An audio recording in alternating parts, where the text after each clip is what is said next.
So today in this video I'll teach you how to rearrange the interrogative sentences. So what are interrogative sentences?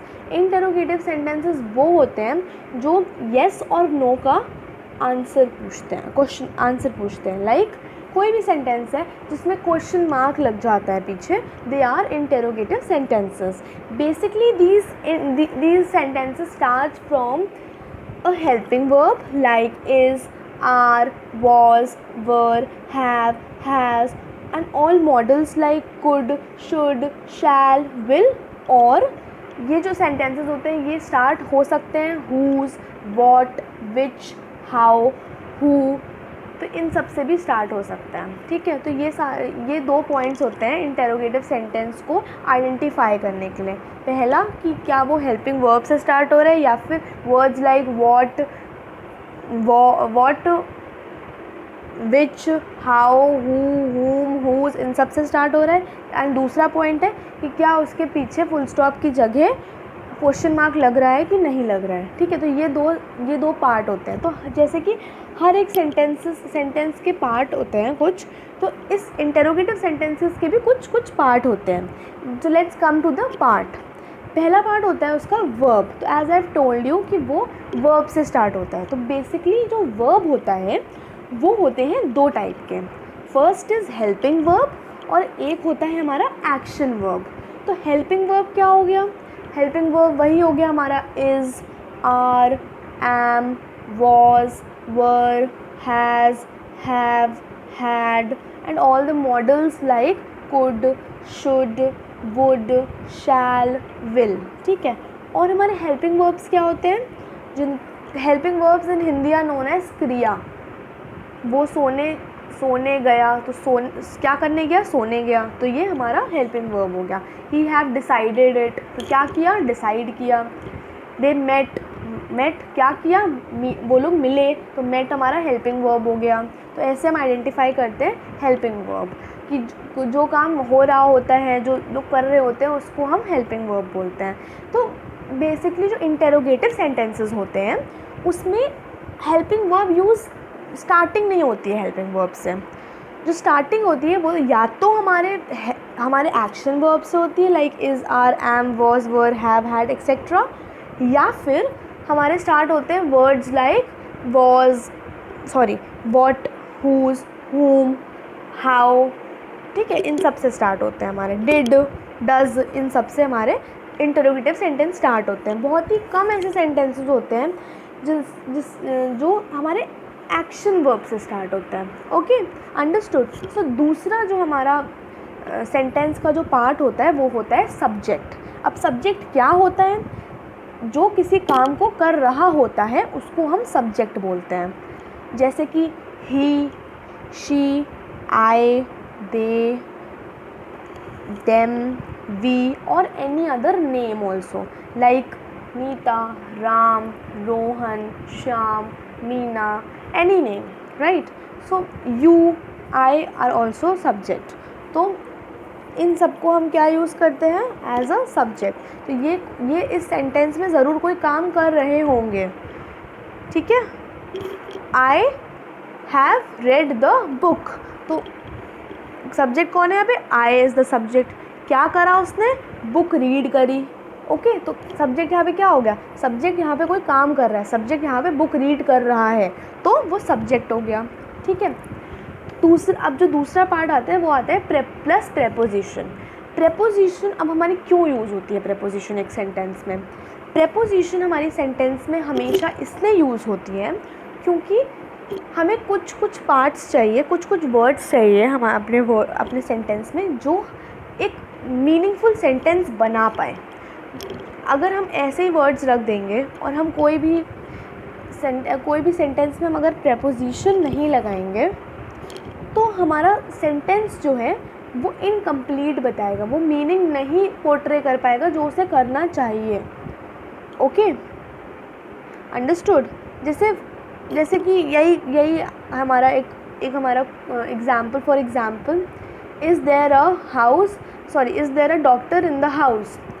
तो अगर in नहीं लगेगा, in is the preposition है, तो अगर in नहीं लगेगा there is a doctor the house, कुछ समझ में आ रहा है? नहीं समझ में आएगा क्योंकि इन प्रेपोजिशन नहीं लगा है। तो ये प्रेपोजिशन, कंजंक्शंस, ये सब हेल्प करते हैं हमारी जो पूरा सेंटेंस है उसको एक मीनिंगफुल मीनिंग देने के लिए, और हेल्प करते हैं जो हमारा ऑब्जेक्ट है, जो हमारा सब्जेक्ट है, हमारे वर्ब्स हैं, उनको कंबाइन करने के लिए और एक सेंटेंस बनाने के लिए। So they are very important.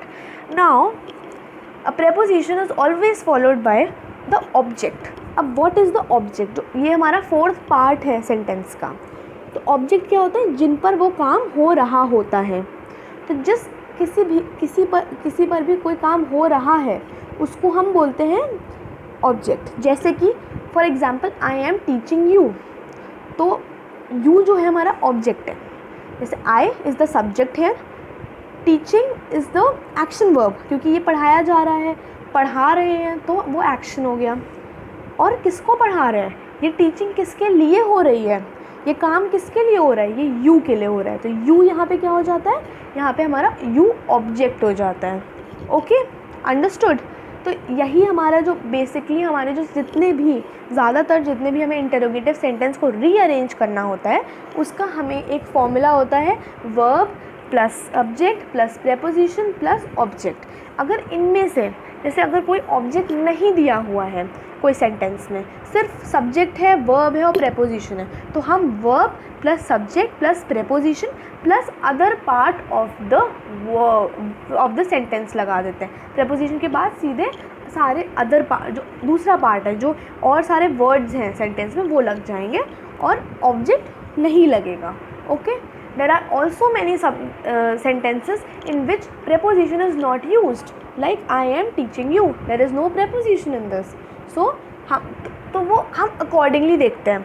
अगर हमारे पास कोई इस पूरे स्ट्रक्चर का कोई पार्ट नहीं होता है तो वो हम उसको स्किप कर देते हैं, और स्किप करने के बाद हम उसका दूसरा पार्ट लगा देते हैं। तो अगर हमारे पास कोई प्रेपोजिशन नहीं होती तो हम क्या यूज़ करेंगे? Verb plus subject plus object plus other words of the sentence. Okay, understood? So like I have some examples for you. The first example is you, why, I am, can, upset, understood. So as I have told you कि जो हमारे interrogative sentences हैं उसमें question mark लगेगा, तो question mark is necessary, it is very important. Okay, and दूसरी चीज़ हमारा किससे स्टार्ट होगा? अब हमारा यू से तो स्टार्ट नहीं हो सकता क्योंकि एक असर्टिव सेंटेंस नहीं है, एक इंटेरोगेटिव सेंटेंस है। ठीक है, नाउ अब हमारा हेल्पिंग वर्ब से स्टार्ट हो सकता है, like could, should, can, shall, will, have, had, has, was, were, is, am, are, इन सब से भी स्टार्ट हो सकता है। तो यहाँ पर हमारा एक हेल्पिंग वर्ब है दैट इज़ कैन, तो हम अपना किससे स्टार्ट करेंगे? कैन से स्टार्ट करेंगे। ओके, नाउ अब हम क्या देखेंगे? Verb plus subject. तो सब्जेक्ट क्या है इसमें? वाई सब्जेक्ट नहीं हो सकता। ओके, अब नाउ हमारे पास एक यहाँ पे ऐसा भी वर्ड है वाई, जिससे इंटेरोगेटिव सेंटेंसेस स्टार्ट होते हैं। तो बहुत बार आएगा कि यू विल गेट कन्फ्यूज कि हमारे पास दो चीज़ें हैं और हम किससे स्टार्ट करें, बट जब आप प्रैक्टिस करते जाओगे you will automatically understand that किससे हमें स्टार्ट करना चाहिए और किससे हमें स्टार्ट नहीं करना चाहिए। ओके, सो हम दोनों तरीके से ही स्टार्ट करेंगे। अगर हमने अपना सेंटेंस वाई से स्टार्ट करा होता, तो जैसे अगर हमने अपना सेंटेंस वाई से स्टार्ट करा तो वाई प्लस सब्जेक्ट होगा वाई यू। ओके, प्लस हमारा क्या लगेगा? हमारा प्रेपोजिशन लगेगा जो हमारे पास नहीं है। ठीक है, हमारे पास यहाँ पे हेल्पिंग वर्ब है। हेल्पिंग वर्ब क्या है? Understand, why you understand. तो ये थोड़ा सा जो थोड़ा सा मीनिंग है वो समझ में नहीं आ रहा, आधा सेंटेंस बनाने के बाद ही हमें पता चल गया। तो let's try from can. So can हमारा वर्ब है, कैन से स्टार्ट किया, देन हमारा आया you, that is a subject. Then हमारे हेल्पिंग वर्ब्स आए, that is understand, can you understand. Okay, तो कैन यू अंडरस्टैंड तो हमारा बन गया। ओके, तो अब वाई तो हमें कभी भी वाई, हाउ, हुज, वॉट, ये सब सेंटेंस, ये जैसे जो वर्ड्स होते हैं वो हमेशा एंड में नहीं लगते हैं।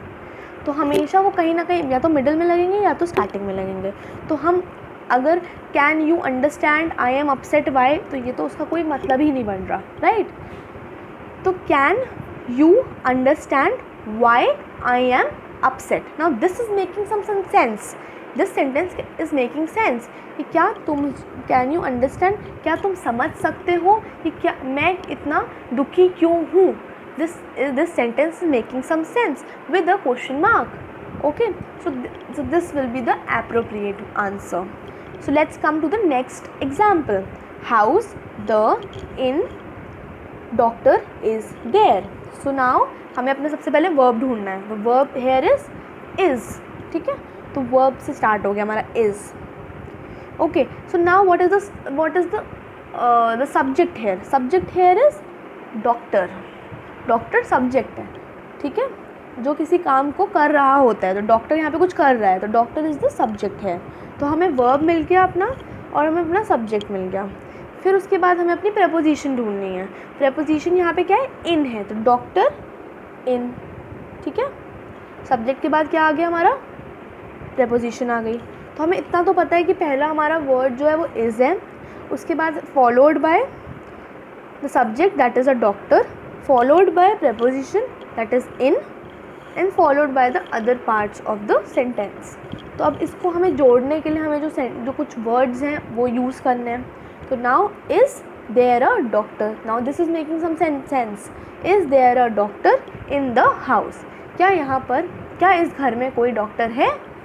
तो ये this sentence is making some sense, that is why this sentence is the appropriate answer. Okay, so let's come to the next example. Early, this, geese are returning this year.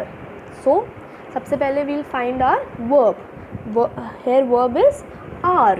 Okay, so we'll start this with are. Are. Now what is the subject here? The subject is geese. He, she, I, they, we, them, or any name or a person or an animal or anything which is doing some work, that is geese here. So are the geese. Now the helping verb is helping verb लगेगा यहाँ पर, ठीक है। helping verb क्या है यहाँ पर, returning। जब preposition नहीं होती तो हमें कुछ ना कुछ जोड़ने के लिए सेंटेंस को कुछ ना कुछ तो चाहिए। तो अगर हमारे पास सेंटेंस में preposition नहीं है तो then find a word that is a helping verb. Okay, so returning is a helping verb here. So are the geese returning? Now अब हमें other parts of the sentence use करना है, other words of the sentence हमें लगाने हैं। तो हम इसको भी हम जम्बल्ड फॉर्म में नहीं लगा सकते, इसको भी हमें बिल्कुल एप्रोप्रिएट वे में लगाना है। सो हमारे यहाँ तक तो सेंटेंस बन गया, are the geese returning.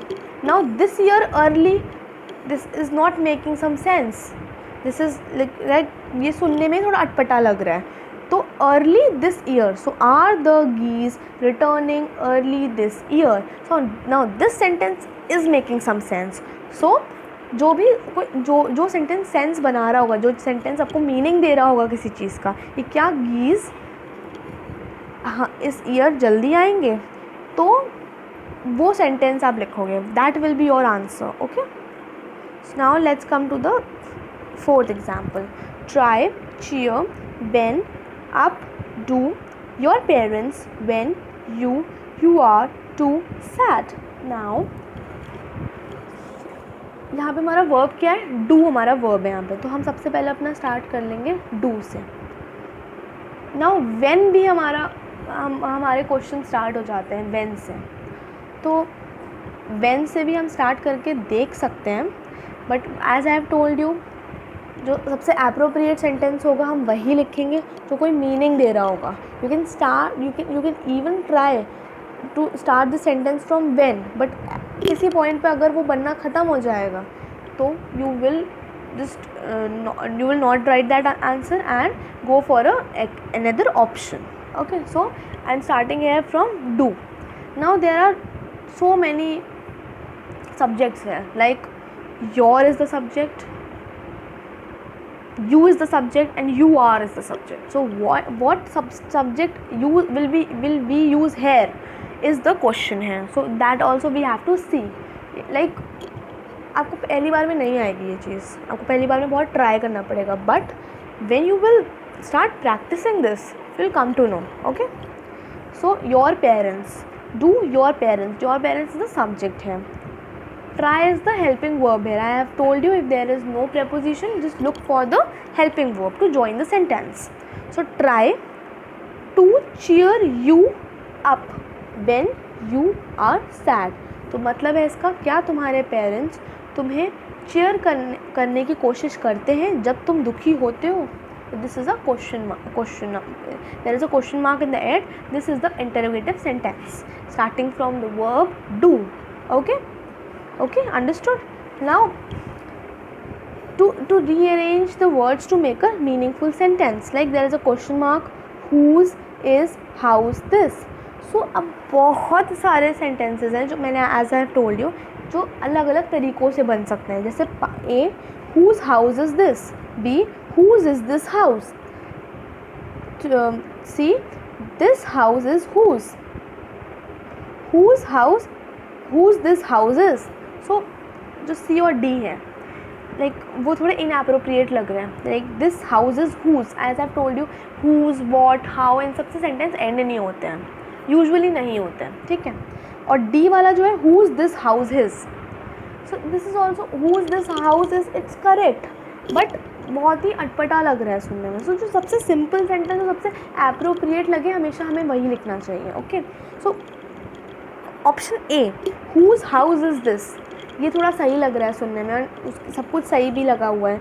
As I told you whose हम किससे स्टार्ट कर सकते हैं, हम हुज इन सब से स्टार्ट कर सकते हैं, या तो हम वर्ब से स्टार्ट कर सकते हैं. ठीक है. तो हुज से हमने स्टार्ट किया. ठीक है. प्लस हमने लगाया अपना सब्जेक्ट हमारा क्या हो गया, हाउस हो गया हमारा सब्जेक्ट. ठीक है. और बाकी हमने बच्चे में लगा. This is a very small sentence. हमें हमेशा हर सेंटेंस में सारे पार्ट नहीं मिल सकते हैं, बट कुछ पार्ट अगर हमें स्टार्टिंग पता चल जाती है तो हम अपने आप वो सेंटेंस बनता रहता है. Okay. And option number B, whose is this house, तो that is also correct. Whose is this house, this is also correct, this is also appropriate.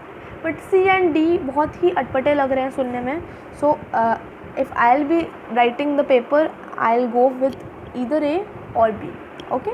So now we come to the end of this video. I have explained you today हम interrogative sentence को rearrange कैसे करते हैं.